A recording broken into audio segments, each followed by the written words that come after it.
Lors d'une journée normale dans la banlieue, Johanna enveloppe quelque chose dans une feuille avant de la jeter à la poubelle. Pendant ce temps, sa fille Claire fait le vélo dans le quartier avec son chien Max. Quand Claire rentre chez elle, elle cherche sa mère et crie quand elle découvre que Johanna s'est auto-supprimée dans le grenier. Plusieurs années plus tard, l'adolescente Claire se réveille après avoir rêvé de la mort de sa mère. Elle fait son vélo à l'école, ne faisant que s'arrêter pour dire bonjour à son oncle Hoot. Lorsqu'elle tourne son vélo pour l'aider à obtenir le journal, elle est presque renversée par la méchante fille populaire Darcy et ses amis tout aussi méchants. Ils se moquent d'elle alors qu'elle s'écrase contre les poubelles et se précipite sur son genou. À l'école, Claire trouve son père Jonathan batté plongeant avec son ami Carl. Se sentant gênée, elle leur dit de partir. Jonathan souligne qu'ils sont de l'autre côté de la rue et non à l'école, mais les élèves peuvent les voir de toute façon et chuchoter déjà des choses derrière son dos. Jonathan lui pose des questions sur sa blessure au genou et quand il entend qu'elle s'est rendue en août, il la gronde car ils ne sont pas censés lui parler. Claire ignore cet ordre et le convainc finalement de partir. Ensuite, Claire rejoint ses amis June et Meredith pour accrocher une bannière qu'ils ont faite. Un garçon prend l'occasion de prendre une photo de l'arrière de Claire et Darcy jette un verre à la bannière, le ruinant. Claire est également triste de remarquer que son méga Paul a une nouvelle petite amie. Pendant la classe, Ryan essaie de dire à Claire qu'il aimait la bannière mais qu'elle n'a que des yeux pour Paul. Pendant ce temps, Jonathan et Carl sont des veines à ordures qui plongent au cimetière lorsque Jonathan trouve une belle vieille boîte. Il ne peut pas l'ouvrir mais décide de le garder de toute façon. À l'heure du déjeuner, Claire et ses amis se moquent de Darcy, qui les entend rire et les confronte devant tout le monde.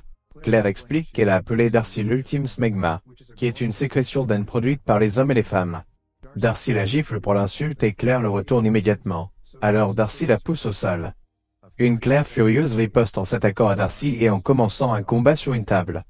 Tous les élèves applaudissent ou enregistrent le combat alors que les filles roulent sur le sol sans aucun signe d'arrêt. Un adulte doit retirer Claire et quand Darcy essaie de l'attaquer à nouveau, Paul la prend pour la retirer de la cafétéria. Quand Claire rentre chez elle, Jonathan annonce qu'il lui a eu un cadeau d'anniversaire précoce, mais Claire n'est pas très excitée. Elle trouve le colis sur son lit et l'ouvre pour voir la jolie boîte.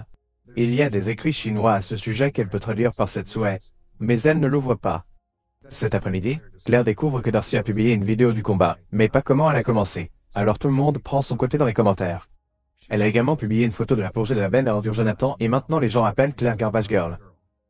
Se souvenant que la boîte a 17 souhaits, Claire l'attrape et souhaite que Darcy se rende pourri.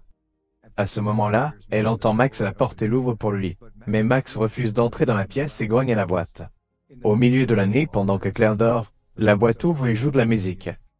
Claire se sent mal à l'aise mais ne se réveille jamais et la boîte se ferme.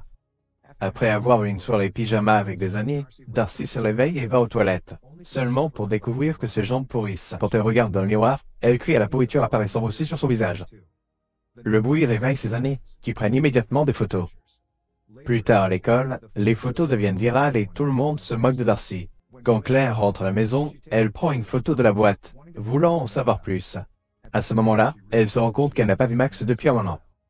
Elle va à la recherche et suit un bruit sous le pont. Soudain, quelque chose tombe et Claire est horrifiée de remarquer que le corps de Max est mangé par des rats. Ensuite, Jonathan et Carl burient Max et Claire pleurent parce que le chien avait été un cadeau de sa mère. Le lendemain, Claire montre à son professeur chinois une photo de la boîte pour lui poser des questions sur les mots qu'elle ne pouvait pas comprendre. Cependant, il explique que c'est un chinois ancien, donc elle devra demander à un érudit. Ryan entend cela et lui dit qu'il a un cousin qui pourrait aider, mais elle le refuse. Le soir, Claire fait un article en se souvenant Max. Elle est interrompue par un message de Meredith qui lui dit de vérifier les médias sociaux de Paul.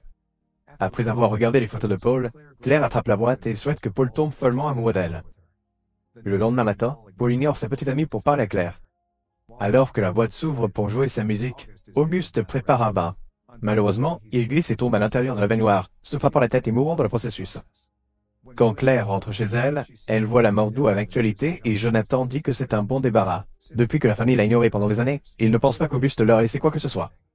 Ensuite, Claire essaie d'aller dans sa chambre et de trébucher sur les trucs que son père a récupérés, alors elle lui crie dessus pour avoir apporté des ordures à la maison.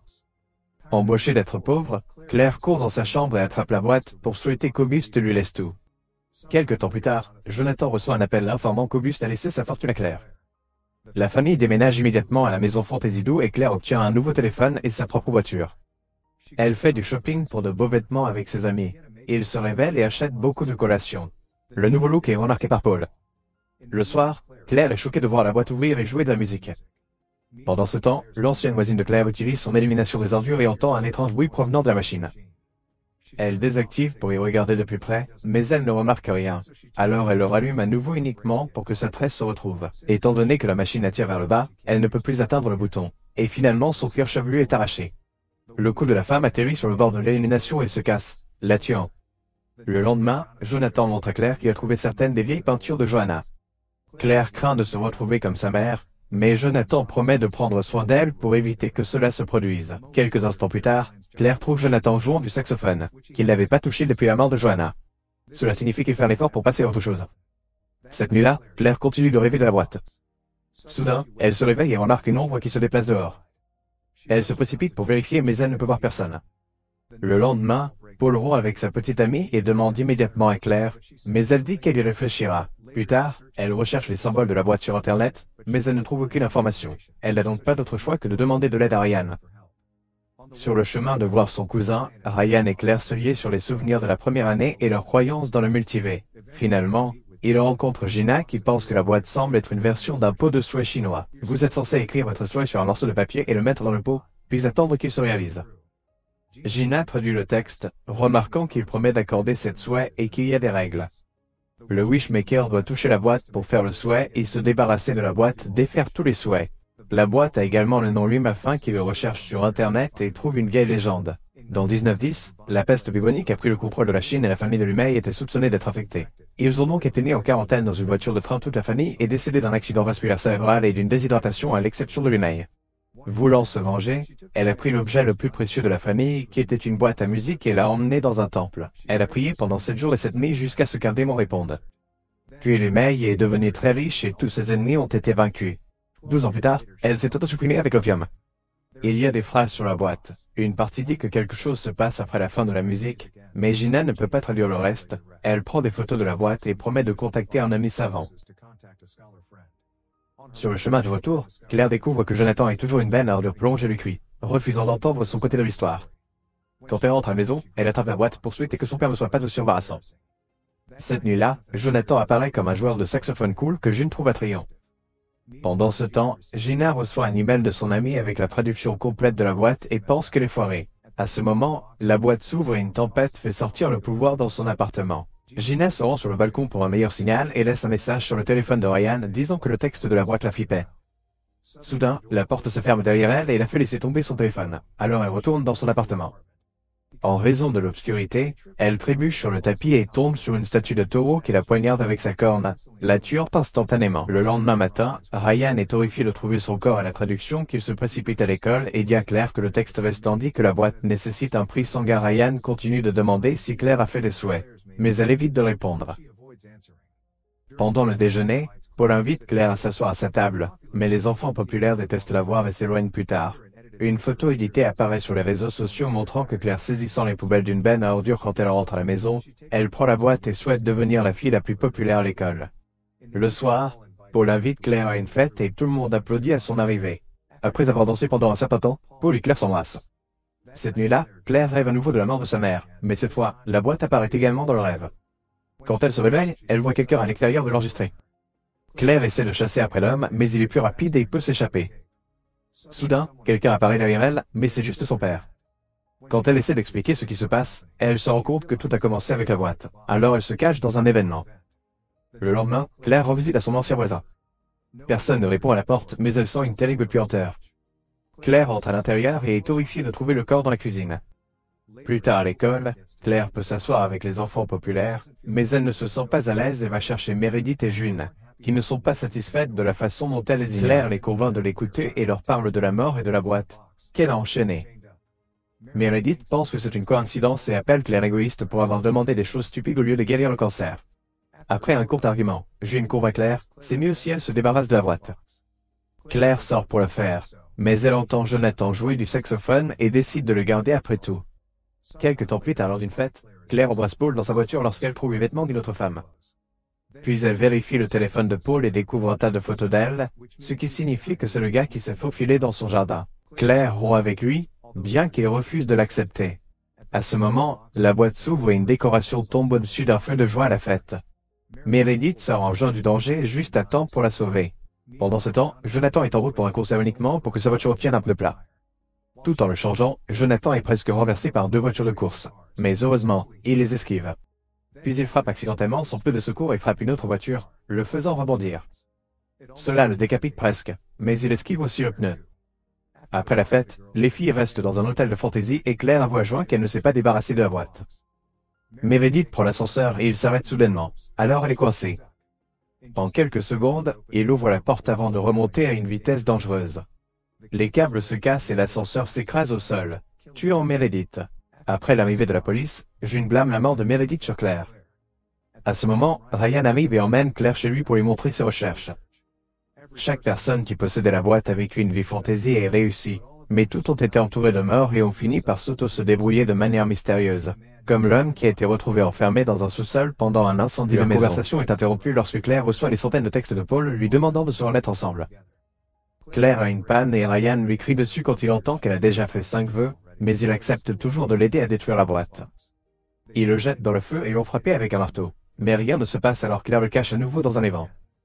Cette nuit-là, Claire se réveille d'un autre cauchemar pour trouver Paul dans sa chambre avec un couteau. Il dit qu'il ne peut pas vivre sans elle et utilise le couteau pour le prouver. Claire crie et appelle une ambulance qui l'emmène rapidement. Le lendemain, Claire découvre que la boîte a disparu. À ce moment, la police arrive pour prendre la maison de fantaisie et tout l'argent car Auguste n'a jamais payé d'impôts. La famille remonte à la vieille maison. Claire va à nouveau à l'école sur son vélo, et Jonathan retourne à la plongée à la benne à ordures. Darcy est maintenant guérie, alors elle retourne aussi à l'école et harcèle à nouveau Claire, ce qui lui fait une autre dépression dans la salle de bain. Ce matin-là, Claire découvre que June a la boîte dans son casier. June admet qu'elle a volé pour protéger tout le monde, mais Claire est furieuse et la reprend avant de s'enfuir. Lorsque June la suit pour l'arrêter, il commence à se battre au-dessus de la boîte et Claire pousse accidentellement June dans les escaliers, la tuant. Ryan voit tout cela et poursuit Claire, qui refuse d'abandonner la boîte et ignore ses avertissements. À la maison, Claire panique, sentant qu'elle devient folle. Après beaucoup de pleurs, elle souhaite que sa mère ne soit pas autosupprimée. À ce moment-là, une Johanna relancée apparaît dans la chambre de Claire comme si elle ne partait jamais et révèle 2 autres filles. La famille célèbre l'anniversaire de Claire et passe un merveilleux moment ensemble. Après la fête, Claire regarde les nouvelles peintures et découvre une des boîtes de Johanna, ce qui lui fait réaliser que sa mère a également utilisé les souhaits et sa mort avait été la faute de la boîte. Soudain, Claire entend la musique de la boîte et remarque que Jonathan travaille avec Carl à l'extérieur. Elle court vers le jardin pour les avertir, mais il est trop tard. Les chaînes de Carl aussi et le fait glisser, balançant accidentellement la tronçonneuse et décapitant Jonathan. Alors que Johanna trouve le corps de son mari, Claire court à l'étage et utilise son dernier souhait de demander à retourner au matin que Jonathan a trouvé la boîte. Le temps revient et Claire se réveille avec Max sur son lit. Elle appelle immédiatement Meredith et confirme qu'elle est en vie aussi. Alors qu'elle se précipite à l'extérieur, elle remarque que le voisin a également été relancé. Puis Claire demande à Jonathan et Carl de emmener sa benne à ordures en plongeant avec eux. C'est elle qui trouve la boîte et la cache dans son sac sans le mentionner. Ensuite, elle va à l'école et demande à Ryan d'enterrer son sac sans l'ouvrir. Pour le remercier pour la faveur, elle le demande et l'embrasse. Quand elle essaie de partir, elle est soudainement frappée par la voiture de Darcy, la tuant instantanément. Quelque temps plus tard, Ryan finit de creuser un trou mais devient curieux au sujet du sac. Il l'ouvre et regarde la boîte pour lire les mots 7 souhaits. Assurez-vous de vous abonner et d'allumer les notifications afin que vous puissiez regarder plus de vidéos comme celle-ci. Merci d'avoir regardé.